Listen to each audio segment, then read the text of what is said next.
qui peut-être ne connaissent pas Dieu. Et donc je vais d'abord parler de qui est Jésus, qu'est-ce qu'il a fait pour nous, les miracles qu'il a eu autour de sa vie. Et puis ensuite, après, je vais vous raconter comment le rencontrer et comment rencontrer votre amour et son amour à lui aussi, parce que ça va réellement changer vos vies. Je parle par expérience. Donc je vous propose de faire une petite prière. Je vous propose qu'on se donne les mains.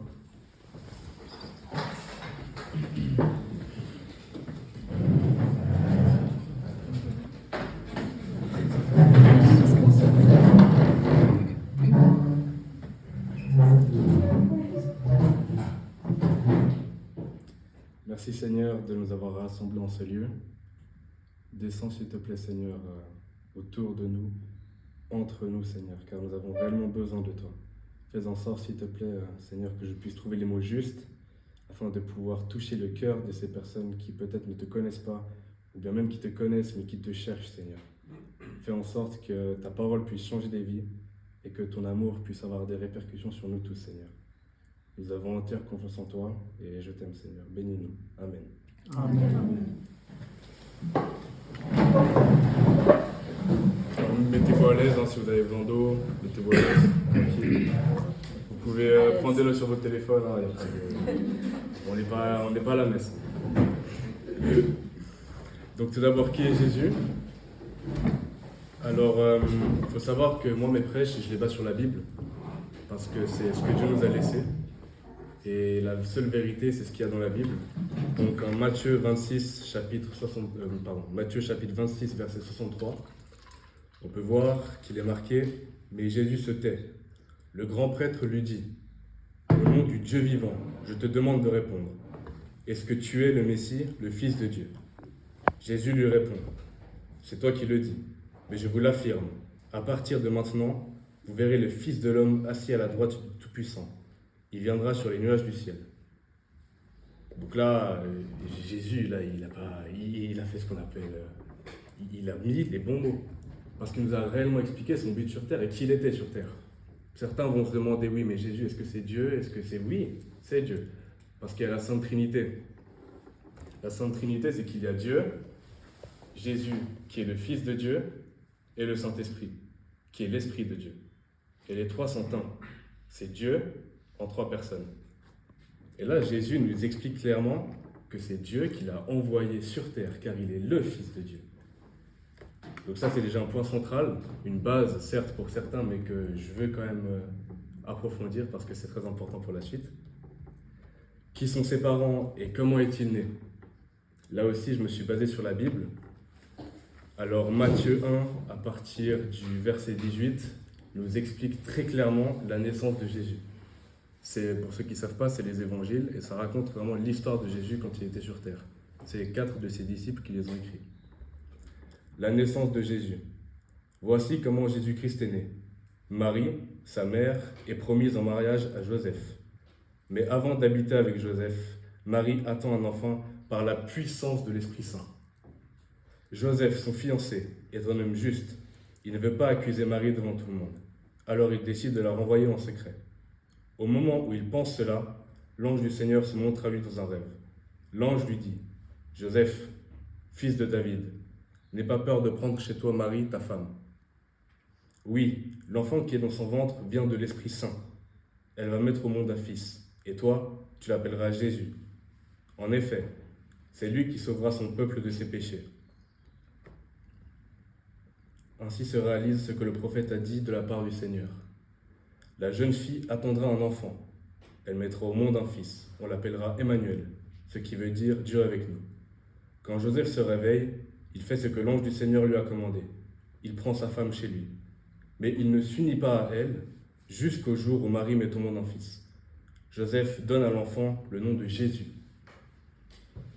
Donc il faut savoir tout d'abord que l'Esprit de Dieu, ce n'est pas juste un troisième personnage qui est là pour faire joli. Parce que voilà, certains vont me dire, il y a Dieu, il y a Jésus, mais à quoi sert l'Esprit de Dieu? L'Esprit de Dieu, il agit dans nos vies.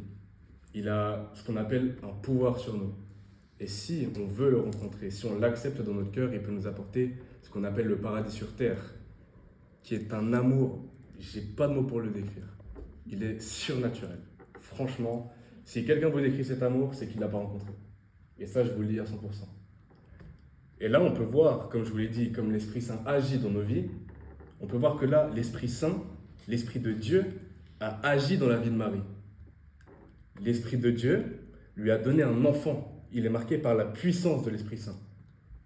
Donc c'est là vraiment qu'on voit qu'en fait, Jésus est l'enfant de Dieu.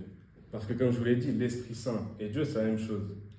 Donc Dieu lui a réellement donné cet enfant à Marie, qui est chez nous les catholiques, la mère de Dieu, mais bien plus parce qu'elle a une importance capitale.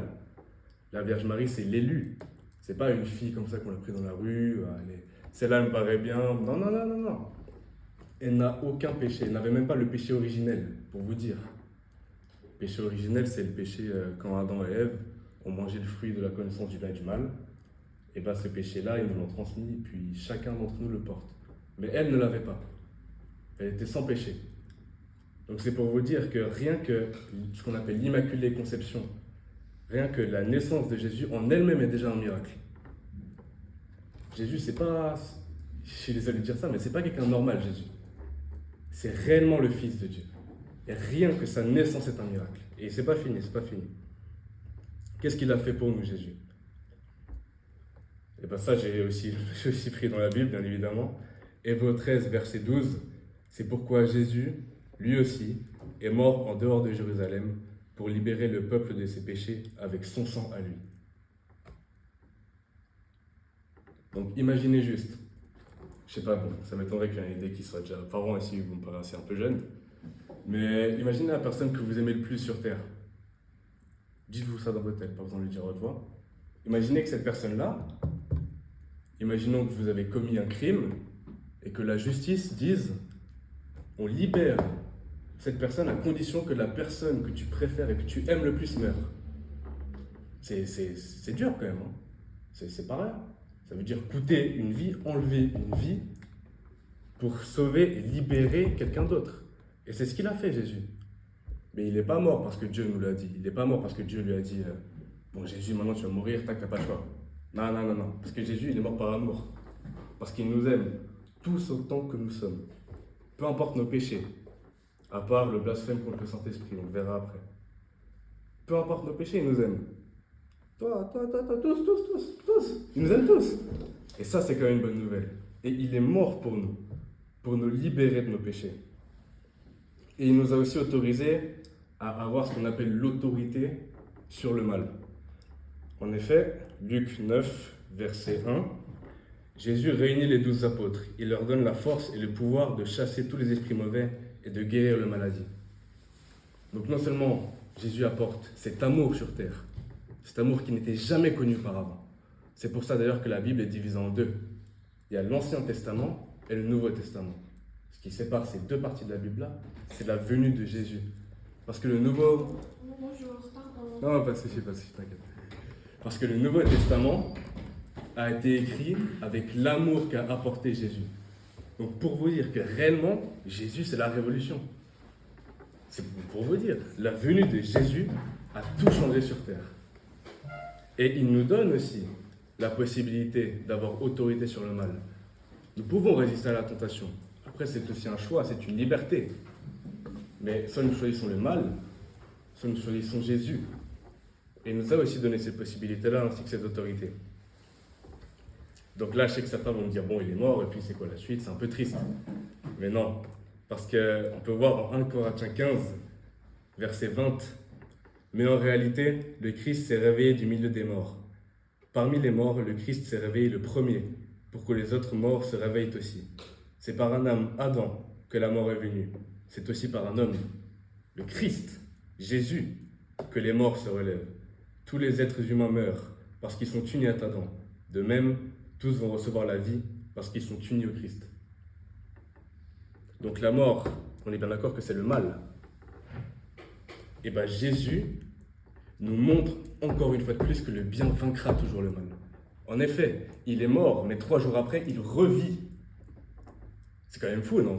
Moi, je trouve ça fou. Imagine, excuse-moi d'utiliser comme exemple, mais imagine, tu meurs, 3 jours après, tu reviens en vie comme ça. C'est fou, c'est un truc de fou. Et donc justement, c'est pour ça que je vous dis, Jésus va redescendre sur terre. Mais le bien vaincra toujours le mal. La vie vaincra toujours la mort. Et c'est un fondement chrétien, la résurrection de Jésus. Croire au fait que Jésus n'est pas mort, croire au fait que Jésus est vivant, c'est une base chrétienne. Excusez-moi, mais là j'insiste sur la base chrétienne. C'est vraiment quelque chose d'extrêmement important. Si quelqu'un vous dit que Jésus est mort, c'est que cette personne-là a tout faux, sans lui manquer de respect, avec tout l'amour que je porte. Cette personne-là a tout faux, car la résurrection de Jésus, c'est la vérité. C'est un fondement chrétien et c'est aussi une bonne nouvelle. Car ça veut dire que nous ne sommes pas croulés dans nos péchés. Non, Jésus nous a libérés de nos péchés. Il nous a donné la liberté de choisir et l'autorité de vaincre ce mal. Et c'est bon, comme j'ai dit là, excusez-moi, j'ai pris des notes sur être chrétien, mais on va passer ça. Et il y a aussi quand même quelque chose de très important. Et là, on va rentrer, vu que là, c'était la première partie du qui est Jésus, où je vous explique vraiment de la théorie, on va dire, des bases.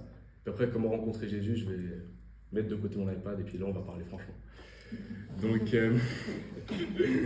tout d'abord, pour entrer au paradis, et Jésus le dit, il faut avoir une relation avec lui.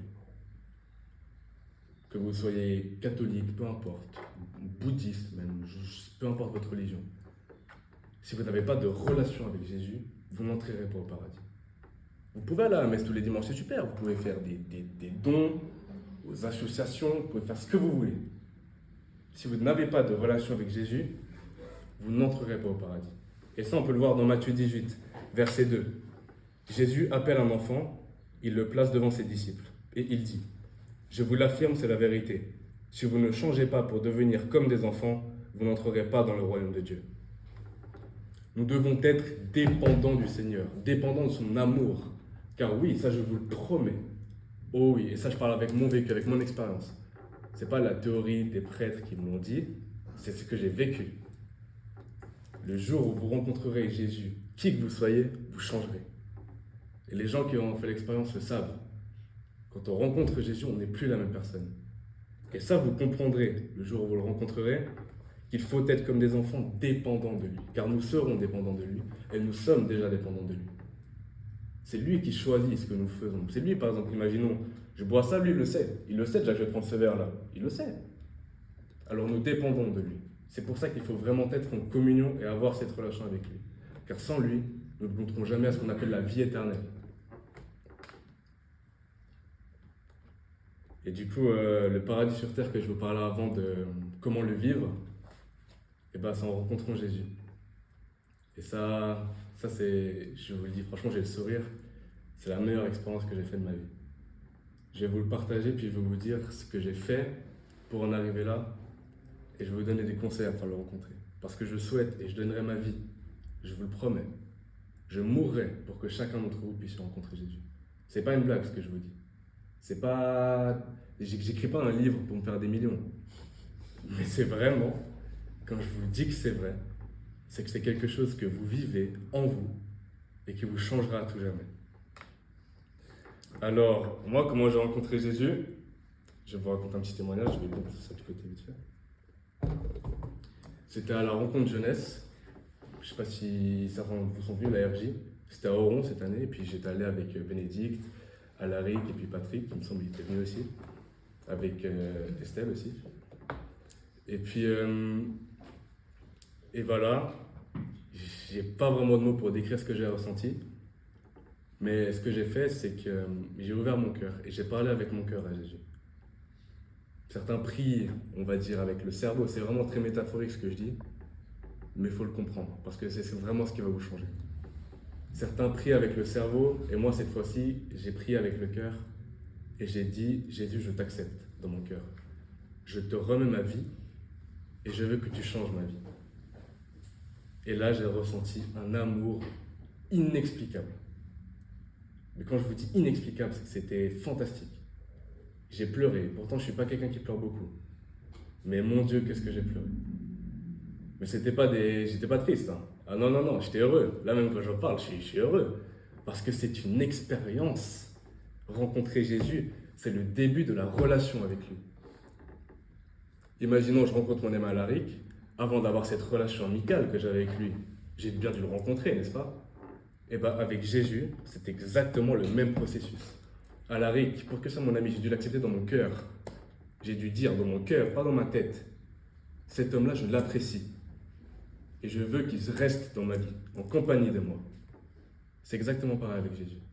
Acceptez-le dans votre cœur. Dites-lui, Jésus, je t'aime, je veux te rencontrer. Je m'excuse pour les péchés que j'ai commis. Les péchés, pour ceux qui ne savent pas, c'est les actions mauvaises, les actions qui nous tirent vers l'enfer. Et bien, tout le monde a commis des péchés. Moi, le premier. Je suis un grand pécheur, j'ai de l'expérience là-dedans. J'ai même un diplôme chez moi, accroché de ça, là. Je suis très expérimenté dans le péché. Mais pourtant, moi, je vous le dis, malgré mes péchés, c'est pas ce qui m'a empêché de rencontrer Dieu. Avant, j'étais un plus grand pécheur que maintenant. Donc imaginez-vous juste, le pécheur que j'étais avant a pu rencontrer Jésus. Pourquoi vous ne pourrez pas le rencontrer, vous? Tout le monde peut le rencontrer. Ah, c'est à la portée de tout le monde. Là aussi, c'est la liberté que nous a donnée Jésus de le choisir ou non. Et maintenant, c'est à vous de faire ce choix. Est-ce que vous voulez le choisir ou pas? On peut même voir, pour appuyer les propos que j'ai dit, comme je me tiens toujours sur la Bible, Dieu nous aime. Lui nous aime déjà. Et ça, je vous l'ai dit dès le début. Parce que c'est, pour moi, un fondement de ma relation avec Dieu. Dieu nous aime, tous autant que nous sommes. Et la preuve, dans Romains 5, verset 8, « Mais voici comment Dieu a prouvé son amour pour nous. Le Christ est mort pour nous. Et pourtant, nous étions encore pécheurs. » Donc le Dieu, là, tout en haut, lui, il est bien. Hein. Il est bien, Dieu. Il est posé tranquillement. Hein. Il a ramené son Fils sur terre pour nous enlever nos péchés. Pas parce qu'il était obligé. Personne n'oblige Dieu. Dieu seul décide. Mais par amour pour nous. Il nous a créés, il nous aime et il veut notre bien. Mais le vrai bonheur, c'est Dieu. Le bonheur que vous connaîtrez via des choses éphémères, le sexe, l'argent, la drogue. Certes, c'est très très bien sur le moment. Je vous l'accorde, c'est excellent sur le moment. J'ai jamais goûté, mais voilà, c'est excellent. Ouais, non, parce qu'il y a un moment. Ouais, à un moment, donc attention. Ouais.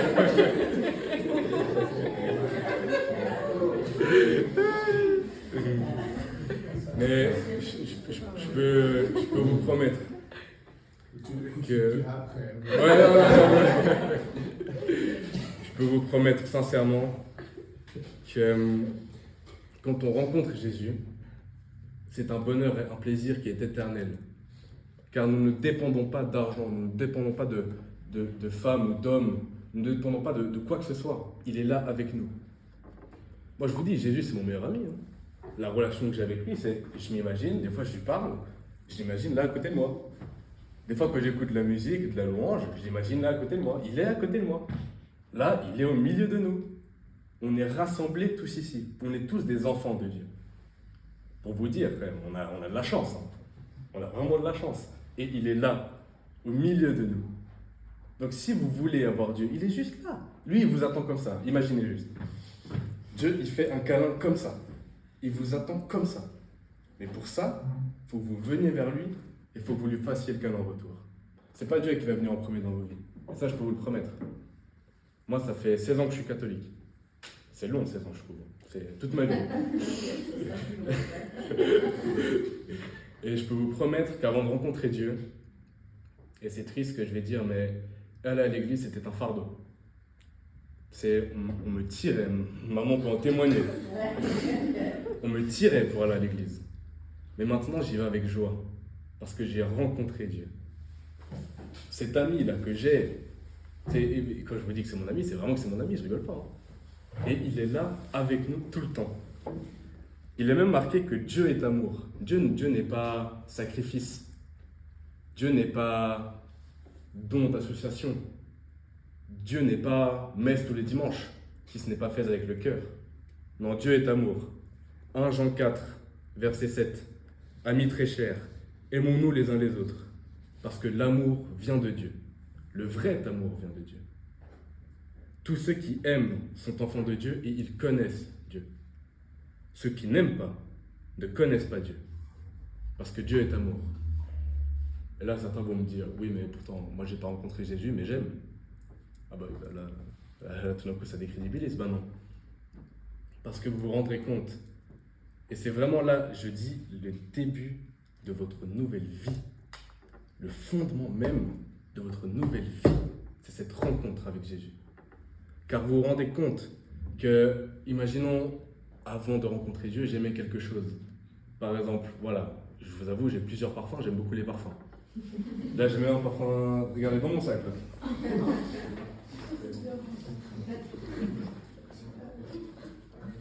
Ah, j'ai mis un petit parfum ici. J'aime bien les parfums, j'aime bien sentir bon. Et puis pourtant, avant de rencontrer Dieu, j'aimais ces parfums, voilà, c'était quelque chose d'important. Une fois que j'ai rencontré Dieu, je peux vous jurer, et ça je peux vous le jurer, que je me suis rendu compte que ça, ce n'est pas le vrai amour. Bon, après je continue à en acheter, je l'avoue. Je continue à en acheter, je l'avoue. Mais je vais vous assurer que ce n'est pas le vrai amour, ça. Le vrai amour, c'est un amour surpuissant. Et vous le ressentez quand vous vivez en Dieu. Nulle part ailleurs. La drogue, quoi que ce soit, ça vous... Jamais vous sentirez ça, mais ça c'est des mensonges. Et je peux vous le promettre que cet amour-là, pour ça, il faut ouvrir son cœur. J'ai d'ailleurs donné quelques petits conseils. Il faut aller vers lui. Bon, ça je vais faire maintenant. Parce que voilà, là ça doit venir avec le cœur. Pour rencontrer Dieu, allez vers lui. Allez vers lui, je dis pas physiquement, mais je dis fermez-vous dans votre chambre un petit moment. Ou bien allez dans une église, quelque part où vous savez que vous avez une communauté de gens qui aiment Dieu. Ouvrez votre cœur à lui. Et ça, je vous le dis, c'est très important. Si vous ne faites pas ça, vous ne rencontrerez pas Dieu. Vous pouvez passer autant de temps que vous voulez. Vous pouvez... Voilà, mais vous perdrez de votre temps et de votre énergie. Ouvrez votre cœur. Priez avec votre cœur. Et là, vous verrez déjà que la présence de Dieu est réelle. Louez le Seigneur. Chantez le Seigneur. Parlez de lui. Lisez sa Bible, sa parole, parce que c'est ce qu'il nous a laissé. C'est pour ça que moi, je me base sur la Bible. Parce que c'est ce qu'il nous a laissé, afin que nous le connaissions réellement. Parce que Jésus, ceux qui ne connaissaient pas Jésus, sans que je leur explique qui il était, ils ne pouvaient pas le savoir. Mais ce que j'ai dit, là, je tiens de la Bible, nulle part ailleurs. C'est pas maman qui m'a dit. Mais c'est réellement Dieu, par sa Bible. Alors lisez sa parole et mettez-la en pratique. Je sais que c'est compliqué, on est tous pécheurs, on va tous sombrer. J'ai sombré. Ceux qui ont la foi savent qu'on va tous sombrer. Mais tant que vous aimez le Seigneur et que vous êtes attachés à son cœur, ça je peux vous promettre que votre vie va changer. Et ça je vous le dis réellement. Et là d'ailleurs je vais demander le témoignage de ma mère, et que je suis devant un moment de te prendre après l'imprévu comme ça. Mais est-ce que, et je te demande de répondre de manière honnête, depuis que j'ai rencontré le Seigneur, est-ce que tu as vu une différence entre avant et après? Je vous dis, c'est pas du mensonge. J'insiste. J'insiste, même elle le dit. Et pourtant, elle vit tous les jours avec moi. Je la vois tous les jours, ma petite maman. Et ça, je vous le dis, il y a une vraie différence. C'est pas que de la théorie. Là, vous avez quelqu'un qui a eu de la pratique. Et plein de monde a fait cette pratique. Et ça, je peux vous dire, c'est la meilleure expérience que vous aurez de votre vie. Ça, je peux vous l'assurer. C'est si fort, c'est si puissant cet amour, que même moi, pourtant, je suis quelqu'un d'assez irréel, mais avec Dieu, il n'y a pas de rationalisme. Non, non, non. Avec Dieu, Dieu est tout, Dieu peut tout. Donc maintenant, je vais quand même demander à certaines personnes, est-ce que certaines personnes ici veulent rencontrer Dieu? Vous pouvez lever la main, peu importe, mais juste sachez que vous allez vivre quelque chose de puissant qui va changer votre vie en bien et que vous allez être libéré de tous vos péchés. Ça, je peux vous le promettre. Et je peux vous le garantir que vos addictions, vos problèmes dans la vie, vos problèmes, que ce soit financiers, si vous donnez votre confiance à Dieu, je ne dis pas qu'ils partiront. Peut-être qu'ils ne partiront pas, ça c'est Dieu qui choisit. Mais je peux vous jurer que dans votre cœur, vous rencontrerez cette paix et cet amour. Et ça, mais ça je peux vous dire que si on m'avait dit que ça, on pouvait le payer, mais je travaillerais tous les jours sans dormir pour l'expérimenter. C'est puissant, c'est magnifique. Et moi, je souhaite à tout le monde de l'avoir. Donc, est-ce que certaines personnes veulent rencontrer Jésus pour qu'on puisse prier pour ça? Oui, non, ben on va se donner la main.